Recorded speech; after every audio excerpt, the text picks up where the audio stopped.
Hello everyone, Ryan with Numbers Up Finance here. Just want to bring you a quick market wrap for today, Friday, April 12th, 2019. Just wanted to recap what happened in the markets this week, make it super quick for you, get it out shortly after the market close. Like I said, just want to cover what happened, point out a couple things I noticed on the charts, and get you on your way. So the first thing I want to just cover is this, on the weekly charts for SPY, we saw a gap up 2 weeks ago, and now we followed suit this week with a stronger push up, despite having a Fed announcement this week with nothing significant. We continue to push up on the charts, and as I mentioned a couple days ago, I think we could be headed for that 306 Fibonacci level from the '09 bull market lows. That could be a theory that I'm maintaining going forward, but I would need to see a couple other things hit a checklist.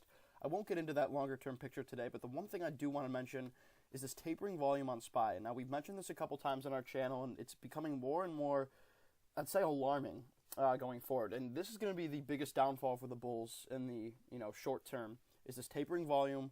Because the volume tapers off, typically we see a reversal in the charts, or typically we see the markets vulnerable to a reversal nonetheless. Now, there are many different ways to interpret the lowering volume patterns, and, I can't make any unnecessary definites off of that, but the only thing I will say is keep that in mind going forward.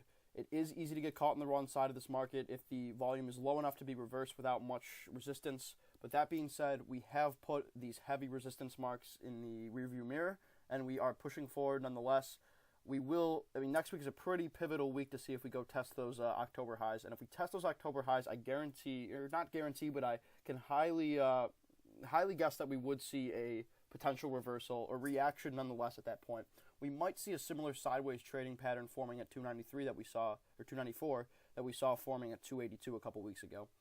But if we do just burn through this 294 level with conviction, we take out the all-time highs on SPY without even thinking about it and put it in the rearview mirror.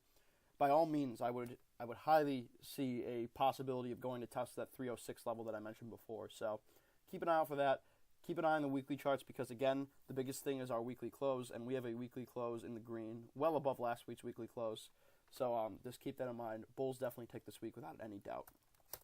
Next thing I just want to go over is the VIX future on the daily chart and just cover what happened with the VIX. It was a very predictable pattern in my opinion. This channel's been forming strong over time, like I've pointed out almost every video of mine. I love referring to this channel because to me it's just so nice to trade. And what we saw this week was a breakdown and a back test of this pattern. And this was such a pivotal point in my opinion because when we back tested this pattern, it was very likely that we melted right through it.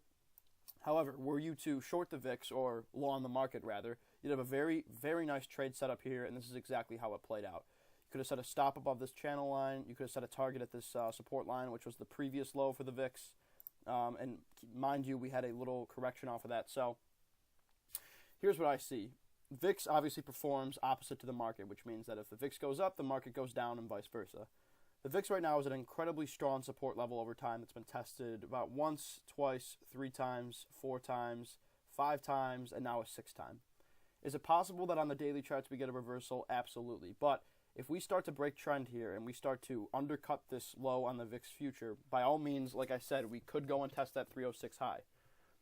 The markets might be a little overextended in the long direction now. So given that the VIX, the opposite side of the market, is at a strong support level, we could by all means see a reaction on the bearish side to open up next week. And that could just be a healthy correction for the market on the way to newer highs.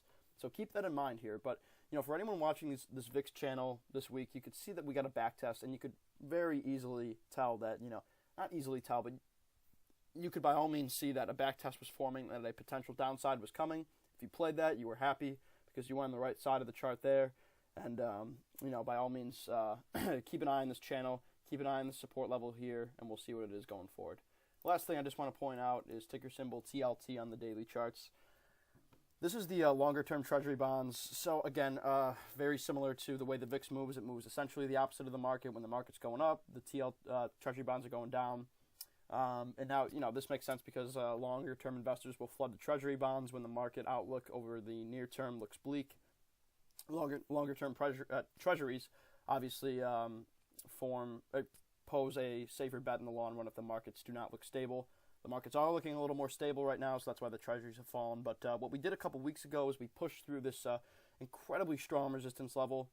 And now, this is another argument, again, for the bears. If you're looking at other charts, extraneous charts, rather than the SPY chart itself to see, okay, let's see how charts opposite to SPY are going to perform, so maybe we could formulate how SPY is going to perform. And VIX is at a super strong support level right now.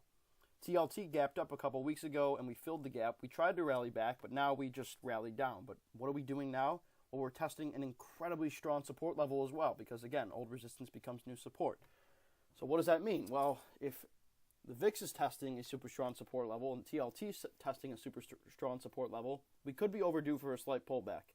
And I know we call for slight pullbacks a lot, and they don't typically tend to happen.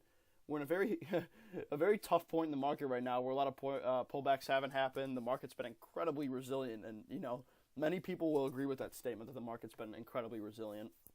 But we need to stick to the analysis, and we need to stick to what the risk-reward ratio poses for us. And right now, if you look at the charts opposite to SPY, it does favor it favors a long setup on TLT and a long setup on VIX, hence a short setup on SPY. Again, interpret the charts in your own manner. Do keep an eye out on that tapering volume on SPY, because that's a huge red flag going forward. But in the meantime, these are what the charts tell us. These are the things I've been watching.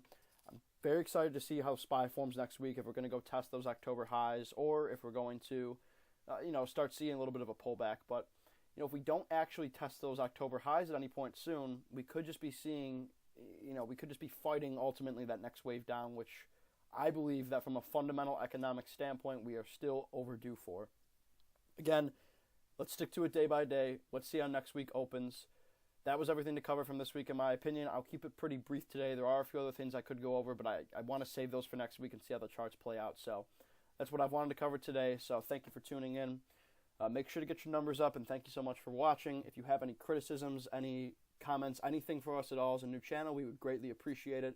Please make sure to subscribe for daily market analysis and a few other videos here and there to help boosting your trading skills. And again, as always, keep your numbers up.